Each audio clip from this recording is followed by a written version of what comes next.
Hey guys, so it's been a while since I read a Neville Goddard book. I've got this book, had it for a while, and haven't had the chance to read it.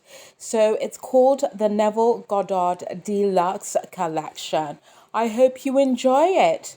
Part 1, Chapter 1. Can man decree a thing and have it come to pass? Most decidedly he can. Man has always decreed that which has appeared in his world and is today decreeing that which is appearing in his world and shall continue to do so as long as man is conscious of being man. Not one thing has ever appeared in man's world but what man decreed that it should. This you may deny, but try as you will, you cannot disprove it, for this decreeing is based upon a changeless principle. You do not command things to appear by your words or loud affirmations. Such vain repetition is more often than not confirmation of the opposite. Decreeing is ever done in consciousness. That is, every man is conscious of being that which he has decreed himself to be. The dumb man, without using words, is conscious of being dumb. Therefore, he is decreeing himself to be dumb. When the Bible is read in this light, you will find it to be the greatest sacrifice book ever written. Instead of looking upon the Bible as the historical record of an ancient civilization, or the biography of the unusual life of Jesus, see it as a great psychological drama taking place in the consciousness of man. Claim it as your own, and you will suddenly transform your world from the barren deserts of Egypt to the promised land of Canaan. Everyone will agree with the statement that all things were made by God, and without him there is nothing made that is made. But that man does not agree upon is the identity of God. All the churches and priesthoods of the world disagree as to the identity and true nature of God. The Bible proves beyond the shadow of a doubt that Moses and the prophets were in 100% accord as to the identity and nature of God. And Jesus' life and teachings are in agreement with the findings of the prophets of old. Moses discovered God to be man's awareness of being when he declared these little understood words, I am hath sent me unto you. David sang in his psalms, Be still and know that I am God. Isaiah declared, I am the Lord and there is none else. There is no God beside me. I girded thee, though thou hast not known me. I form the light and create darkness. I make peace and decree evil. I, the Lord, do all these things.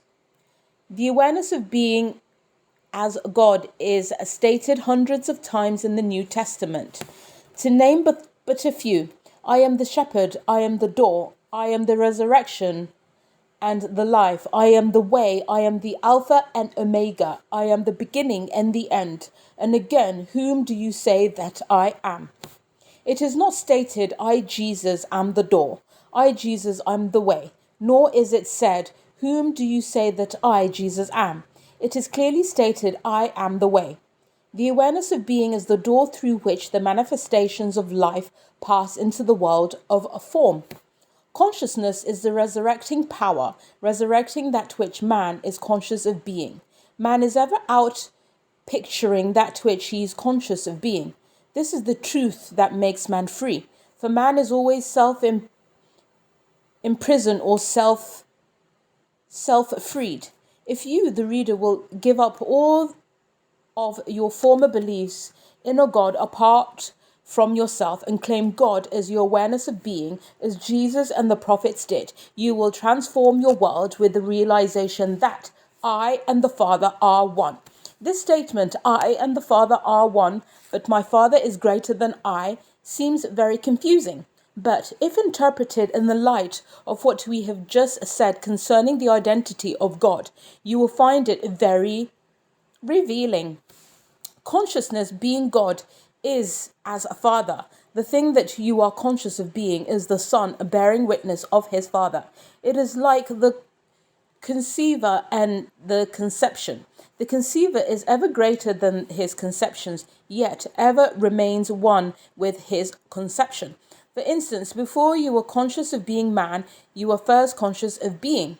Then you become conscious of being man, yet you remain as conceiver greater than your conception, man.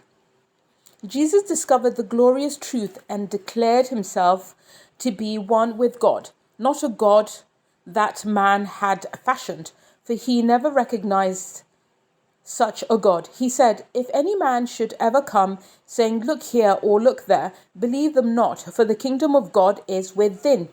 Heaven is within you. Therefore, when it is recorded that he went on to the Father, it is telling you that he rose in consciousness to the point where he was just conscious of being, thus transcending the limitations of his present conception of himself, called a Jesus.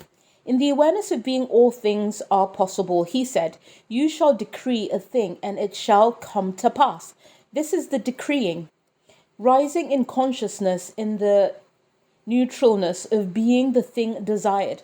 As he expressed it, "And I, if I be lifted up, I shall draw all men unto me." If I be lifted up in consciousness to the naturalness of the thing desired, I will draw the manifestation of that desire unto me.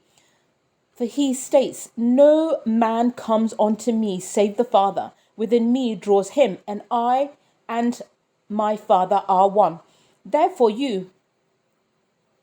Therefore, consciousness is the Father that is drawing the manifestation of life onto you. You are this very moment drawing onto your world, which you are now conscious of being. Now you can see what is meant by "you must be born again." If you are dissatisfied with your present expression in life, the only way to change it is to take your attention away from that which seems so real to you and rise in consciousness so that which you desire to be. You cannot serve two masters. Therefore, to take your attention from one state of consciousness and place it upon another is to die to one and live to another. The question, "Whom do you say that I am?" is not addressed to a man called Peter by one called Jesus. This is the eternal question addressed to oneself by one's true being. In other words, whom do you say you are? For your conviction of yourself, your opinions of yourself will determine your expression in life. He states, "You believe in God, believe also in me." In other words, it is the me within you that is this God. Praying then is seen to be recognized through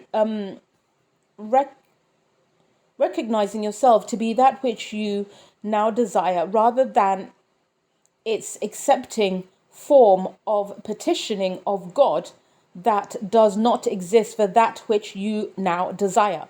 So can't you see why the millions of prayers are not answered? Men pray to a God that does not exist.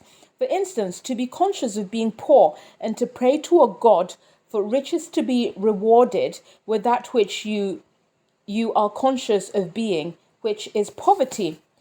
Prayers to be successful must be claiming rather than begging. So if you would pray for riches, turn from your picture of poverty by denying the very evidence of your senses and assume the nature of being wealthy. We are told, when you pray, go within in secret and shut the door, and that which your Father sees in secret, with that will be rewarded to you openly.